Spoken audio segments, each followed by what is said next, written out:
Welcome to Stuff You Missed in History Class, a production of iHeartRadio.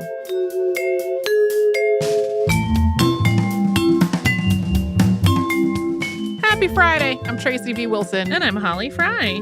We talked about frost fairs on the River Thames. We sure did. And boy, we've talked about, I grew up in North Carolina. I grew up on the North Carolina Piedmont, a place where it could get cold enough for a still body of water, probably not a moving one, but like a pond. A pond could maybe freeze over. Mm-hmm. Not enough to be safe to walk on. So walking on a frozen body of water was one of the things that my mother taught me I should never, ever, ever do, because I could fall through the ice and die.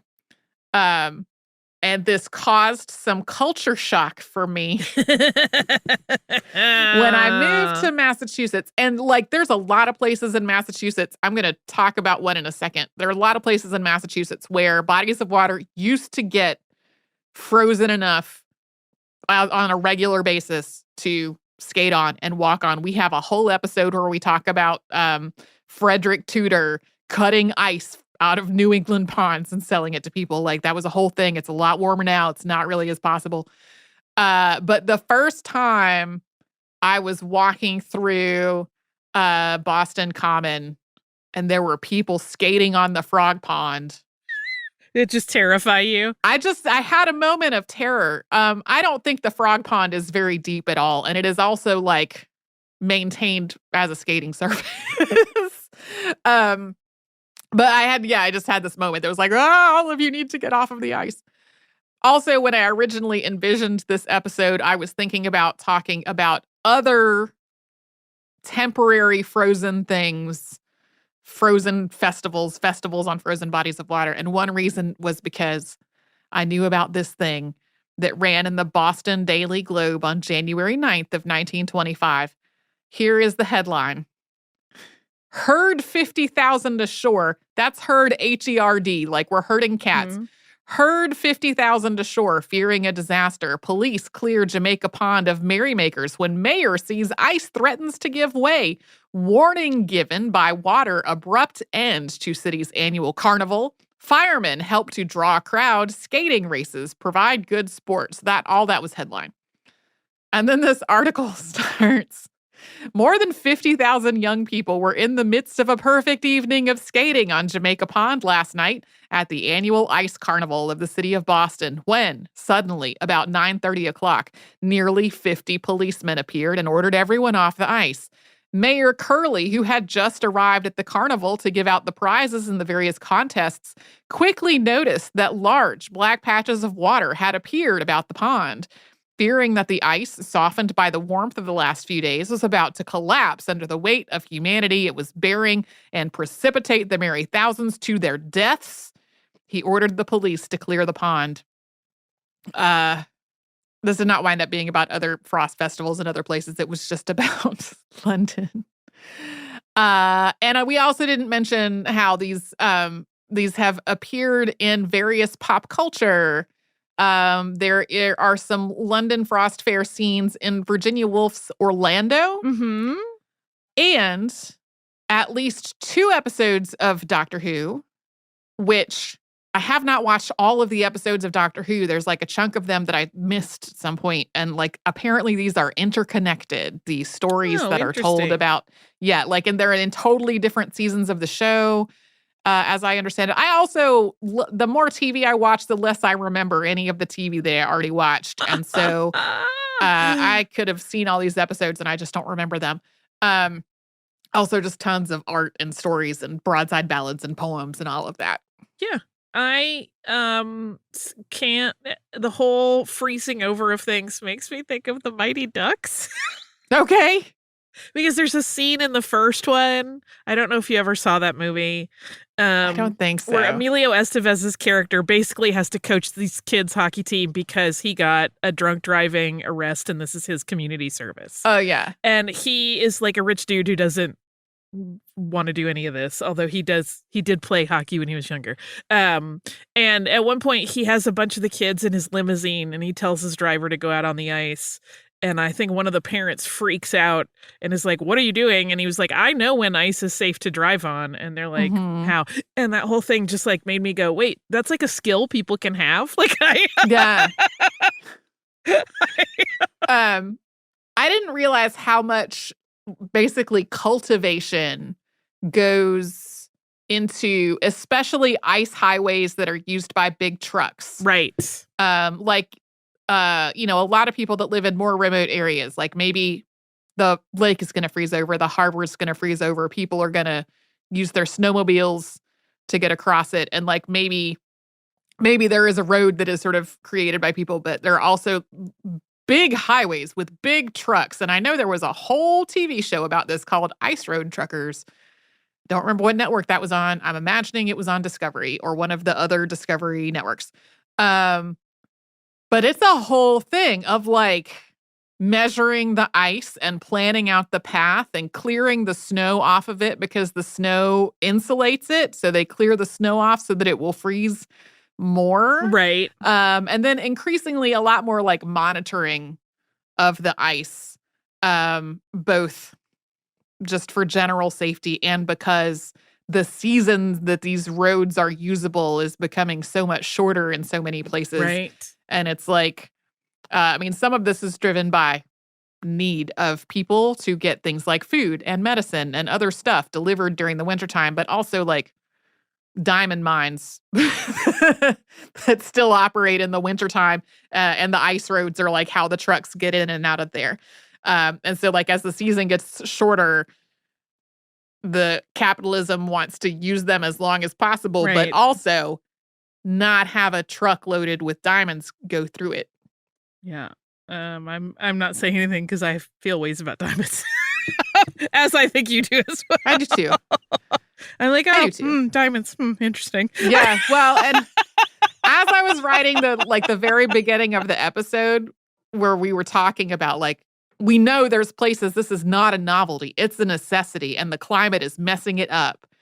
I originally was like sort of writing in a thing that about how like this affects industries and it also affects like a lot of people whose like lives and livelihoods are incredibly vulnerable. Like a lot of indigenous communities are like, this is a key part of their way of life in the winter. And then I was like, I couldn't find a way to write it that did not feel like I was equating a diamond mine with an indigenous community. And Right. that made me angry. And I was like, I'm just taking this out. We're going to talk about it behind the scenes when I can like have more context there than in this one intro paragraph. I just remember when my beloved and I first met, because there were only a few weeks between when we met and when we got engaged, and telling him distinctly, if you were to give me a diamond, I would say no. Yeah. Which was fine, because we were too poor to own any such thing anyway at the time. Right. But that was almost 30 years ago. So. Yeah. I don't remember if I said that exact thing to Patrick, but I said something very similar about that to Patrick. I also like very specifically said, I would like to be asked in a way that's meaningful and also private. Yeah, I didn't say any of that, but it was, it was sort of, it was in a public place, but it was not a busy public place. So Sure. It was quiet, Sure. silly. We were at home and I did not know what was happening. Oh, that's sweet. Yeah, my mom was in the hospital unexpectedly, and it was a scary situation. Right. It was scary for reasons, but it was not like my mother was dying at that moment. It was just like a scary but there situation. was still concern for her health. There were concerns. And he had sent me out of the apartment on an errand that was a ruse to get me out of the apartment. And I came back and there were candles lit everywhere. And I literally thought he was just being really nice because my mom was in the hospital and I was worried about her. That's so sweet. Yeah. So anyway, that has nothing to do at all with frost fairs. No. Somehow we got on a diamond tangent. We got on a diamond kick. Don't do that. Yes. Yes. I am 100% going to look at that book so I can learn how to ice skate. Yeah. I have a PDF on it. I can just email you. But really, I want the ice cream recipe. I want that. Yeah, I don't remember the details of that at all. Yeah, I was going through it and I was like, now there's an ice cream and how to save drowning people? Like, this just really feels like an assortment.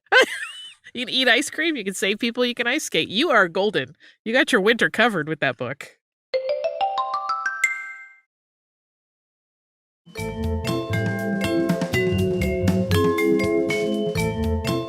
We talked about Hedda Hopper this week. Yep. I feel like that could have been an 18-hour podcast. So it was a little bit tricky to try to be like, okay, no, what actually fits in our normal range that gives a sense of really what she was capable of without having to delve into everything, because there were so many stories. There were so many like writers and actors and directors who got harmed by her. But Charlie Chaplin is an easy touchstone. Yeah. Here's the thing that's interesting to me. She routinely gets called a bad writer by everyone. There's even a Nora Ephron article from the New York Times from the 70s where she's like, she's a bad writer. And I don't know that I agree with that assessment. Okay. Her grammar, 100% kooky mookie. She even talks about how she had an assistant at one point that was like a college educated writer editor and would be like, no, you can't do that grammatically. That's a split infinitive or that's a dangling participle. And she'd be like, I don't care. So technically, I think she probably was not a great writer. However, she had some really good turns of phrase that always made me go like, that is a clever way to put that. There was one in her, when I was reviewing her autobiography, where she's talking about when she was a kid and she bought herself a side saddle because she wanted something that made her stand out as an interesting person. And while she waited, she had to order it. And while she waited for it to come, she made herself a riding habit. And then she rode this horse that was like an old horse that her family had around the town, as proud as could be. And she included this phrase that I was like, I love this. She said, my head was so high that the sky and I were cheek to cheek. I love this. I love that sentence so much. And I'm like, okay, so her grammar may have been screwy, but she also wrote some very fun phrases. She also talked about when she was a kid, there was a moment where her dad had what sounded a little like a midlife crisis. And he got caught up in something we've talked about on the show, which was the Klondike rush, right? I was guessing a completely different thing from the slightly wrong time period. So go ahead. Yeah, no. So he literally went up to Alaska to try to like find fortune. And he had never been great at business. And so not only did he leave her mom with a bunch of kids to take care of, there were also a lot of people who had not paid their bills at the butcher shop. And like the family didn't have money. And even though she said she was kind of shy as a kid, she was like, I'll go get those people to pay. And she described herself by saying, I was the fightingest 14-year-old bill collector ever seen in Altoona.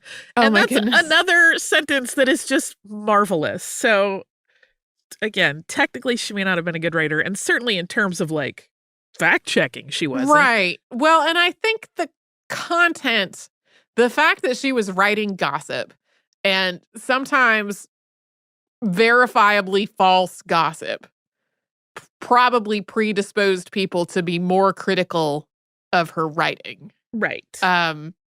Sort of like there's a broad assumption about things like tabloids and their content and the quality of them that, probably leads people to then be, it's a spiral. That's what I'm trying to say.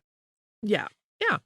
When she was first living in New York and she lived in like a boarding house for young ladies that were very poor, where a lot of other actors were living, she brushed up against so many interesting people. Like, we forget that there were these pockets where all of like the people that we now think of as like the classic film stars or the classic stage stars were all kind of hanging out together. And like, she knew Theda Barrow when she was very, very young. And she knew this is my favorite. And someone I kind of would like to do an episode on, but I'm almost scared to because I revere her so much. Ruth Gordon. Oh, yeah. I love Ruth Gordon. It fascinates me that there are so many. I also saved a story for this behind the scenes that is sort of a fun denouement of like comeuppance, which is that there was an actor named Joseph Cotton who Hedda reported had an affair with one of his co-stars. He was already married. And the thing was, it seems like, and I don't know, but just based on reading different accounts of it, she moved forward and published an article about it in her column. But like his wife seems to have kind of known he was a cheater and had chosen to stay with him anyway. Mm-hmm. And that column really hurt her more than it did him. And that it made him really angry. So that then when they were at a benefit not too long after that, or some event that both Hedda Hopper and Joseph Cotton were at, he kicked the leg out from under her chair and she fell in front of everyone at this event, which isn't necessarily, violence, never the way. However, allegedly, he got sent telegrams from like hundreds of people in Hollywood that were like, oh, God, we've all been wanting to do this for so long. You're a hero. And that he put those all on his wall, which is kind of indicative of how she was perceived.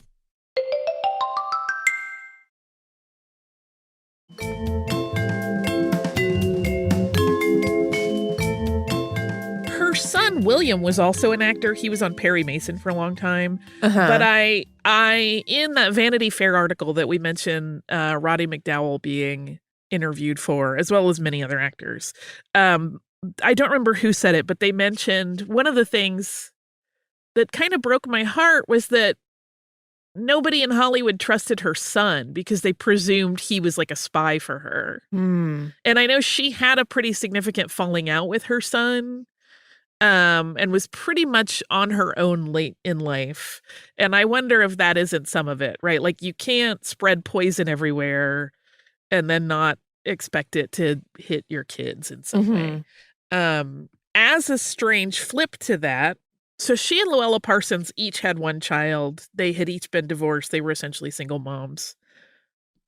As much as they often hated each other, and there was a brief, I think in 1948, they had a brief reconciliation that did not last.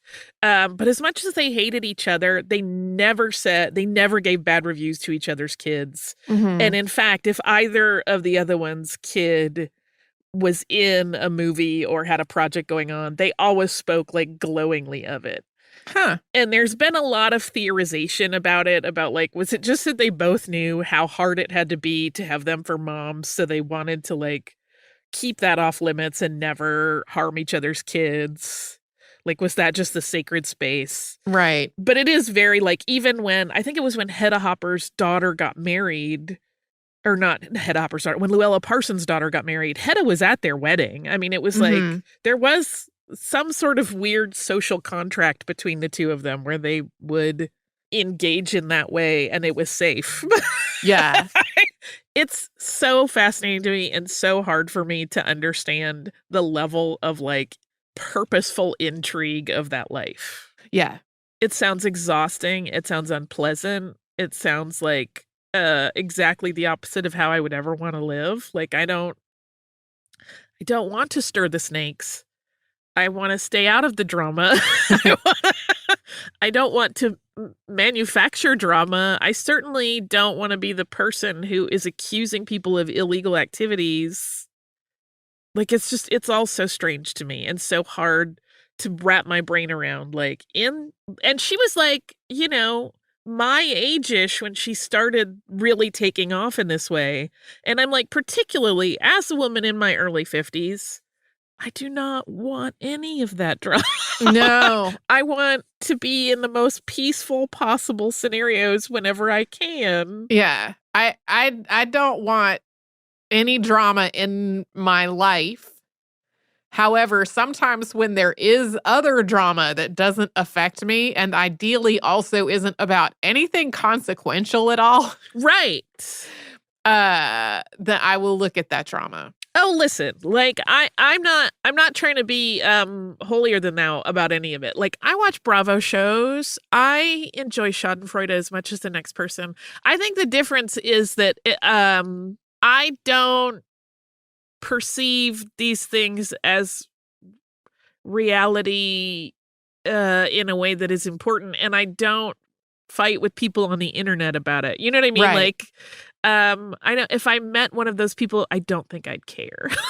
And I Yeah. wouldn't be like, I know who you are, because I don't. Yeah. My days of fighting with people about stuff on the internet are very over. Yeah, it's just too much. I don't know. Anyway, I don't understand wanting to cultivate a life of drama and an enemies list, and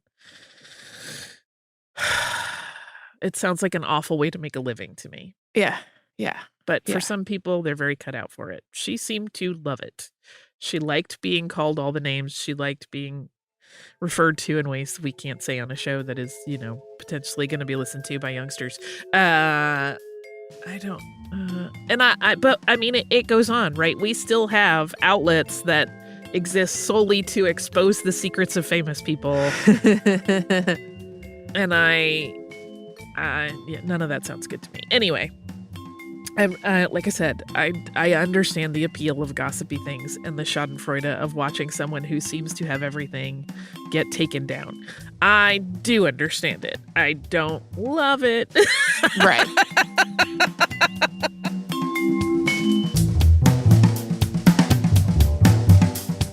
Stuff You Missed in History Class is a production of iHeartRadio. For more podcasts from iHeartRadio, visit the iHeartRadio app, Apple Podcasts, or wherever you listen to your favorite shows.